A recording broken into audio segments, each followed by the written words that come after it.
All right, let's think about this for a second. What's the biggest sacrifice you could possibly make for something you truly believe in? I mean, really think about it. Well, today we're diving into a story that takes that question and pushes it to the absolute edge. It's a story about faith, unimaginable loss, and, yeah, an unthinkable sacrifice. So it all really boils down to this one big question, right? It's a question at the heart of so many spiritual paths. What is the ultimate test of our faith? Is it facing poverty? Is it dealing with persecution? What is it? The story of Srivasa Pandita, a man whose devotion was tested by a loss that is just unimaginable. Well, it offers a really profound and, honestly, a pretty challenging answer. Okay, so who was the Srivasa Pandita? To really get a handle on the depth of his sacrifice, we've got to first understand his role. He was known as the fifth member of a very, very special group. See, he was a part of this divine group called the Pancha Tattva. Now, this is a super important concept in the Gaudiya Vaishnava tradition. It represents the 5 key figures who appeared alongside the central figure, Lord Chaitanya. You can almost think of them as the Lord's innermost circle, his divine A-team, if you will. And what's so fascinating is how this divine team is structured. You've got Lord Chaitanya, Lord Nityananda, and then, right there, you see Srivasa Pandita. His title? Bhakta Akhya, which means the pure devotee. Now, this is absolutely key. His entire mission, his whole identity, was to be the living, breathing example of what pure devotion looks like for everyone else. All right, now let's set the scene for our story. We're heading to a place that became the real epicenter of a spiritual revolution, a place that was known as the Courtyard of Ecstasy.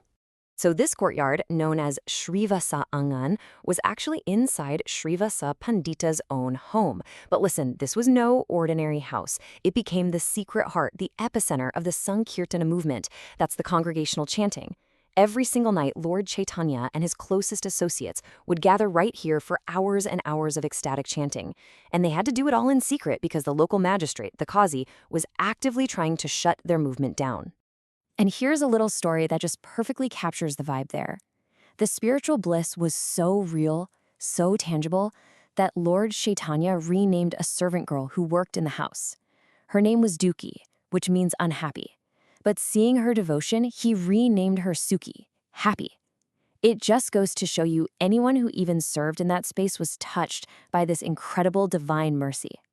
But here's the twist. It was right here, in this sanctuary of pure joy, that the ultimate test of faith was about to happen.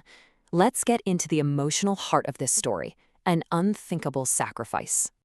I want you to really picture this. In the courtyard, you have this incredible, ecstatic chanting. It's a divine celebration. Lord Chaitanya himself is dancing in pure bliss. But at the exact same time, just a few feet away, inside another room in that very same house, tragedy strikes. Srivasa's young son suddenly becomes ill and passes away. When Srivasa heard the family crying, he rushed inside. And this is the moment everything hinges on. What was his first thought? His immediate priority? It wasn't his own crushing grief. No, it was to protect the Lord's bliss. He turned to his grieving family and said these unbelievable words. If, due to your crying, the happiness that he is experiencing is disturbed, then I will just this minute jump into the Ganges and thus give up my own life. I mean, the sheer intensity of that statement, it shows you exactly where his head was at. 100% on the Lord's happiness, not his own sorrow. And then, with a composure that is just impossible to fathom, Srivasa Pandita walked back out into that courtyard, rejoined the kirtan, and continued chanting and dancing as if nothing had happened. He literally, in that moment, placed his devotion above the greatest personal tragedy a parent can ever face. So what happens when someone makes such an incredible act of faith? How does the divine respond? Let's see how this all leads to the Lord's eternal promise.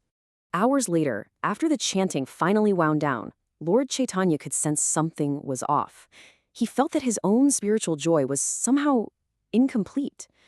When the other devotees finally told him what Srivasa had done, he was just completely overwhelmed, so deeply moved by this incredible, selfless love. And then, in this truly miraculous moment, the Lord went to the child's body, and by his divine mercy, brought him back to life for just a moment. And the child spoke. His words are just wow. He said, "My Lord, I have taken birth and died repeatedly, but this time I passed away quite happily, having taken darshana of your beautiful face."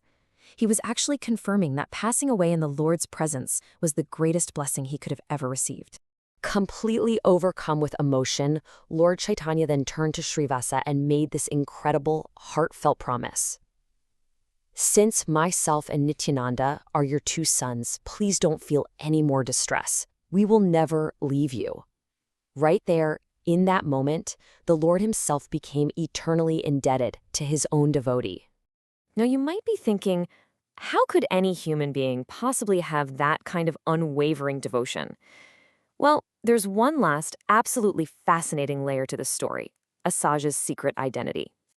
You see, the sacred texts explain that this level of faith, this kind of steadfastness, it wasn't just some random thing. It actually had a celestial origin.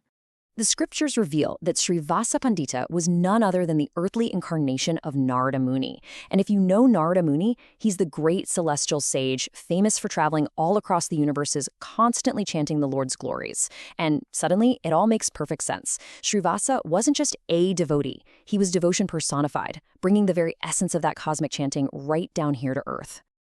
And really, this whole incredible story builds to this one profound idea. What does it actually mean for divine love to be a two-way street, to be a bond where the sheer power of a devotee's sacrifice can put the Lord himself in their debt?